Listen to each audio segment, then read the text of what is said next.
Bismillahirrahmanirrahim. Assalamualaikum warahmatullahi wabarakatuh. Perkenalkan, kami dari kelompok 11 akan mempresentasikan hasil diskusi kami yang berjudul Era Digital dan Tantangan Baru Pendidikan Multikultural di Indonesia. Perkenalkan, saya Sonia Sinta Salsabila yang akan bertugas sebagai moderator pada kesempatan kali ini. Adapun anggota kelompok 11 yaitu saya sendiri, Sonia Sinta Salsabila, Adinda Ica, Safira Rona, Nureza, dan Rofa Afifah. Baik, teman-teman, langsung saja kita mulai pembahasan yang pertama, yaitu pengertian era digital. Secara umum, era digital merupakan suatu masa atau waktu yang telah mengalami perkembangan dalam segala aspek kehidupan menjadi serba digital. Era digital juga bisa dikatakan sebagai suatu kondisi kehidupan atau zaman, di mana semua kegiatan yang mendukung kehidupan sudah jauh lebih dipermudah dengan adanya teknologi. Dewasa ini, era digital hadir untuk menggantikan beberapa teknologi masa lalu agar menjadi lebih praktis dan modern.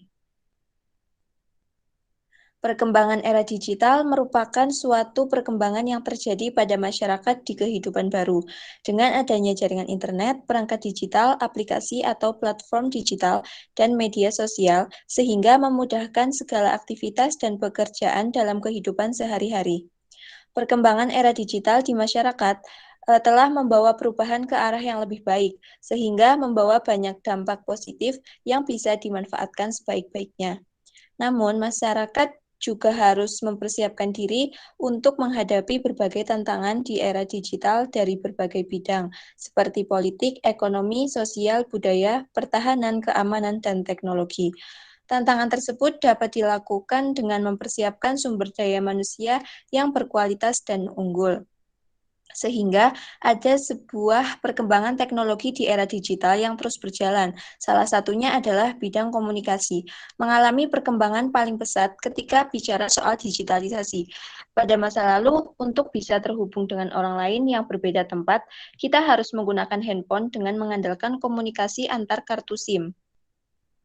Kemudian perkembangan komunikasi di era digital mulai terjadi dengan hadirnya smartphone yang memiliki fitur sangat canggih. Salah satu bagian yang paling utama adalah fungsi internet yang menjadi jauh lebih maksimal dan dimanfaatkan untuk komunikasi agar terhubung dengan orang lain.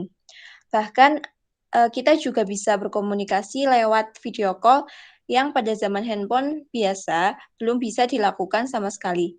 Kemudian contoh perkembangan era digital di dunia usaha yaitu banyaknya usaha e-commerce yang ada di Indonesia. Dia menggunakan platform yang menyediakan jasa dan jual beli barang melalui aplikasi digital. Mungkin itu saja yang dapat saya sampaikan. Kemudian pembahasan yang kedua akan disampaikan oleh Rofa Afifah.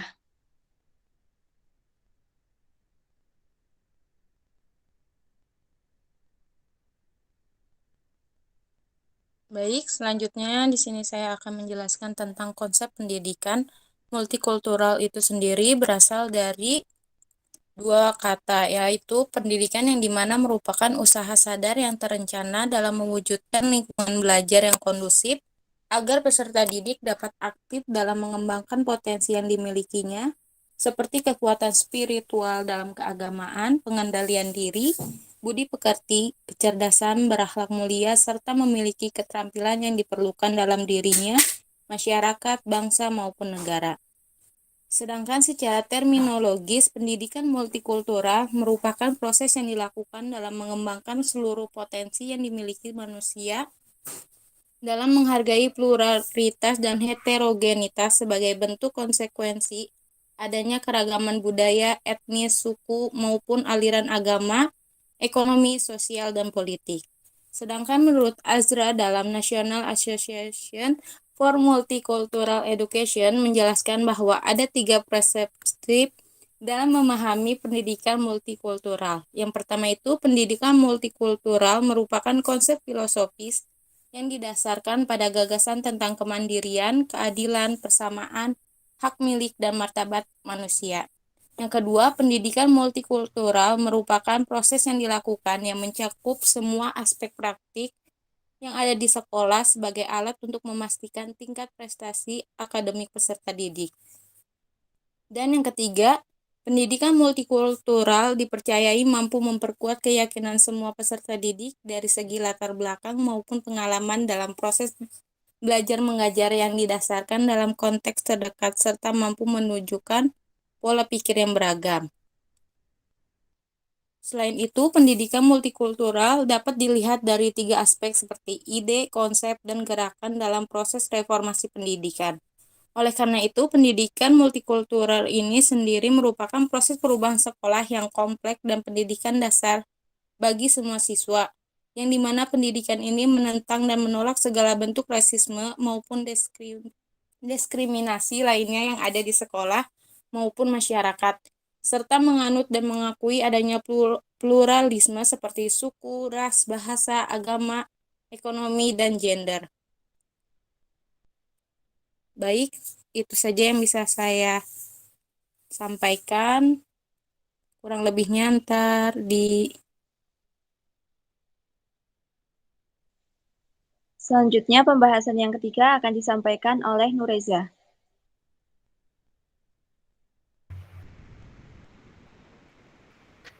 Baik, selanjutnya saya akan menjelaskan tentang tujuan dan tantangan pendidikan multikultural di Indonesia. Keberagaman dapat menjadi masalah yang mengakibatkan rasa ketidakpercayaan satu sama lain, seperti diskriminasi, ketidakadilan, dan pelanggaran HAM. Tujuan pendidikan multikultural dalam Undang-Undang Sisdiknas yaitu menambahkan sikap simpati, respek, apresiasi, dan empati terhadap penganut agama dan kultur yang berbeda. Tujuan utama dari pendidikan multikultural adalah untuk menanamkan sikap simpatik, respek, apresiasi, dan empati terhadap penganut agama dan budaya yang berbeda. Ada 3 tantangan besar yang dihadapi dalam pelaksanaan pendidikan multikultural di Indonesia, yaitu yang pertama, agama, suku, bangsa, dan tradisi. Agama, suku, bangsa, dan tradisi adalah hal penting dalam kehidupan masyarakat Indonesia. Agama, suku, dan tradisi dapat menyebabkan kerusakan apabila digunakan sebagai senjata politik atau kelompok ekonomi. Yang kedua, kepercayaan. Dalam hidup bermasyarakat, kepercayaan merupakan unsur terpenting. Ketidakpercayaan terhadap seseorang atau kelompok lain dapat menimbulkan konflik. Yang ketiga, toleransi. Toleransi sebagai suatu pendekatan dalam perubahan pandangan, wawasan, dan pikiran. Dalam kajian pendidikan multikultural, mencakup aspek-aspek mengenai sosial, budaya, ekonomi, pendidikan, dan lain sebagainya, termasuk dalam upaya menangani era digital yang terjadi saat ini. Secara tidak langsung, era digital dapat mengubah tatanan kehidupan masyarakat dalam bermasyarakat, berbangsa, dan bernegara. Agar tujuan pendidikan multikultural dapat tercapai, maka perlu adanya peran dan dukungan dari guru, dosen, institusi pendidikan, dan para pengambil kebijakan. Itu saja yang dapat saya sampaikan. Selanjutnya saya kembalikan kepada moderator. Kemudian pembahasan yang keempat akan disampaikan oleh Adinda Ica.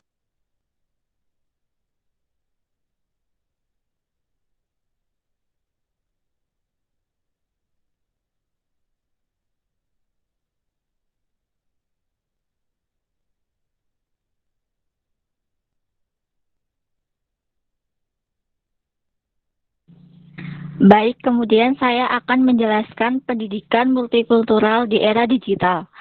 Secara umum, tantangan yang dihadapi oleh pendidikan di era digital ialah bagaimana pendidikan itu bisa menampilkan dirinya.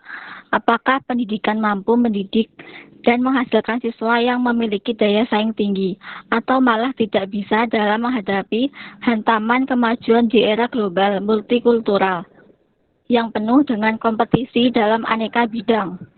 Perkembangan di era digital pada saat ini dalam hal menggunakan media sosial.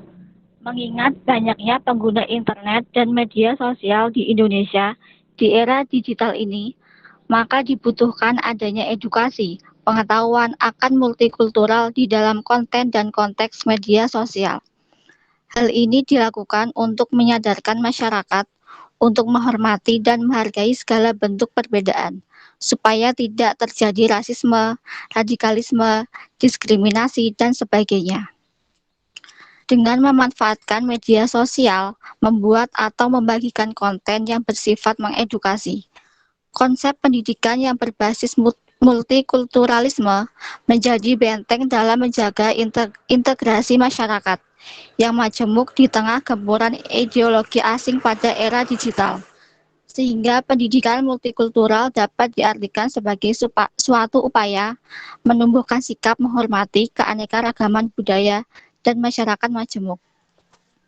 Itu saja yang dapat saya sampaikan.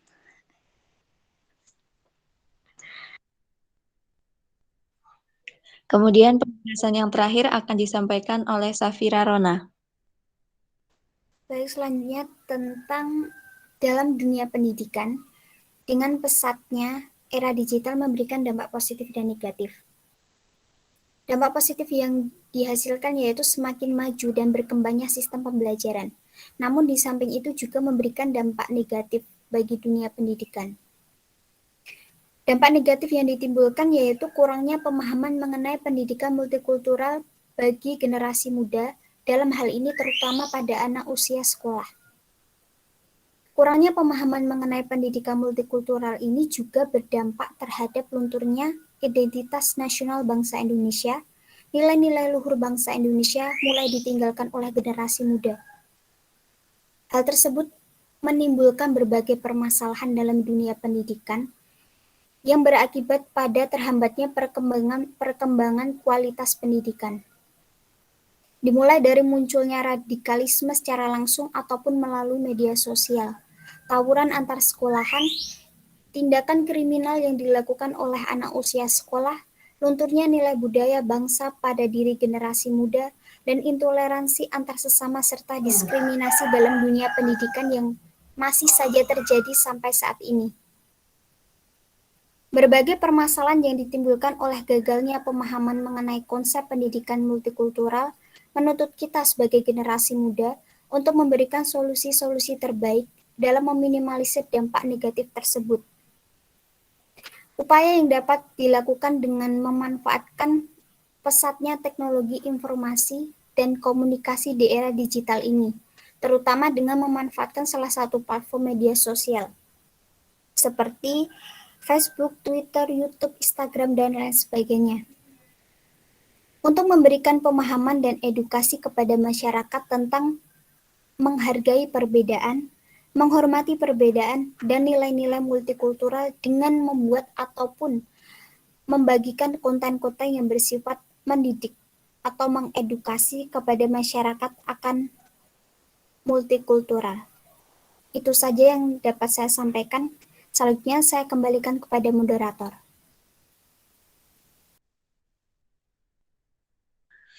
Baik, terima kasih atas pemaparan materi.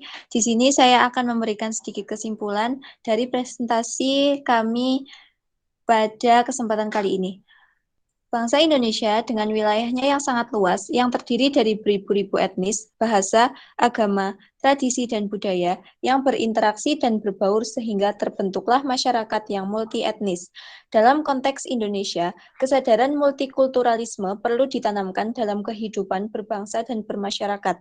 Dengan pesatnya perkembangan teknologi informasi dan komunikasi yang terjadi saat ini, era digital mengubah tatanan kehidupan manusia dalam seluruh aspek, meliputi aspek ekonomi, sosial, dan budaya, termasuk juga aspek pendidikan. Baik teman-teman, mungkin itu saja pembahasan yang dapat kelompok kami sampaikan. Jika ada yang ingin ditanyakan, silahkan disampaikan di kolom komentar. Mungkin cukup sekian presentasi dari kami, kurang lebihnya mohon maaf. Wassalamualaikum warahmatullahi wabarakatuh.